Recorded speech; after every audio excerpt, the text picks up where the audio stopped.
শেখ হাসিনাকে আমৃত্যু প্রধানমন্ত্রী ঘোষণাকারী আজাদ খান এখন শিক্ষার সর্বোচ্চ পদে।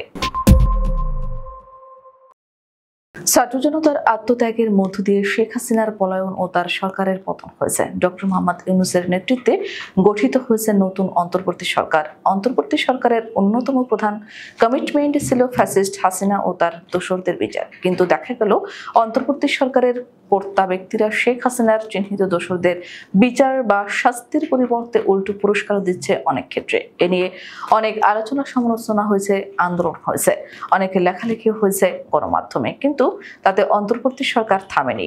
সর্বশেষ এ প্রমাণও পাওয়া গেল শিক্ষা ক্যাডারের সর্বোচ্চ পদ অর্থাৎ মাধ্যমিক ও উচ্চ শিক্ষা অধিদপ্তরের মহাপরিচালক পদে যিনি বর্তমানে বহাল হয়েছেন প্রফেসর ডক্টর মোহাম্মদ আজাদ খান শুধু হাসিনার দোসরই নয়, শেখ মুজিবকে স্বাধীনতার ঘোষক, জাতির পিতা এবং গণতন্ত্র হরণকারী শেখ হাসিনাকে গণতন্ত্রের মানসকন্যা উপাধিতে প্রতিষ্ঠা করার চেষ্টা চালিয়েছেন 5 আগস্টের আগে।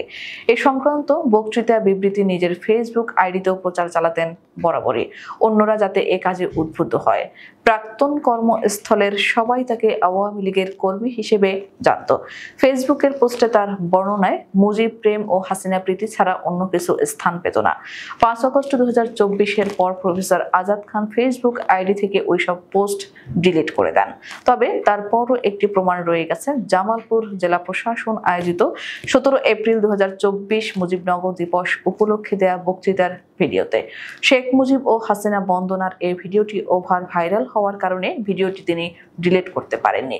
ভিডিওতে দেখা যাচ্ছে 17 এপ্রিল জেলা প্রশাসনের ওই অনুষ্ঠানে মোহাম্মদ আজাদ খান তার প্রেজেন্টেশনে উপস্থিত সবাইকে মুজিবীয় শুভেচ্ছা জানিয়েছেন। বক্তব্যের শুরুতেই বললেন, গভীর শ্রদ্ধা ভরে স্মরণ করেছে হাজার বছরের শ্রেষ্ঠ বাঙালি, দক্ষিণ এশিয়ার মহামানব, স্বাধীনতার ঘোষক ও সর্বাধিনায়ক, বাঙালি জাতির পরিত্রাণকারী, জাতির পিতা বঙ্গবন্ধু শেখ মুজিবুর রহমানকে। বক্তব্যের এক পর্যায়ে তিনি এও বলেছেন, শেখ মুজিবের জন্ম না হলে বাংলাদেশ কখনো স্বাধীনতার স্বাদ পেত না। জয় বাংলা, জয় বঙ্গবন্ধু বলে তিনি বক্তব্য শেষ করেছেন। যোগ্য পিতার যোগ্য কন্যা শেখ হাসিনা, এই স্লোগান তিনি পাওয়ার পয়েন্টে তুলে ধরে শেখ হাসিনার মতো যোগ্য নেতৃত্বকে দীর্ঘস্থায়ী করে তাকে আমৃত্যু প্রধানমন্ত্রী করার জন্য দেশবাসীর প্রতি আহ্বান জানান।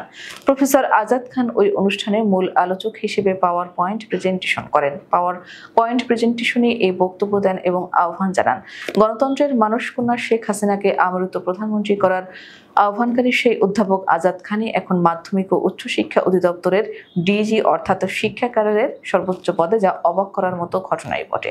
গত 19 ফেব্রুয়ারি তিনি এই পদে নিয়োগ পেয়েছেন। ওই সময় ছিলেন জামালপুরের সরকারি আশেক মাহমুদ কলেজের রাষ্ট্র বিভাগের অধ্যাপক হিসেবে। ওই সময়ের শিক্ষা সচিব সিদ্দিক জোবায়েরের হাত দিয়েই মাউশির ডিজি পদে নিয়োগ পেয়েছেন।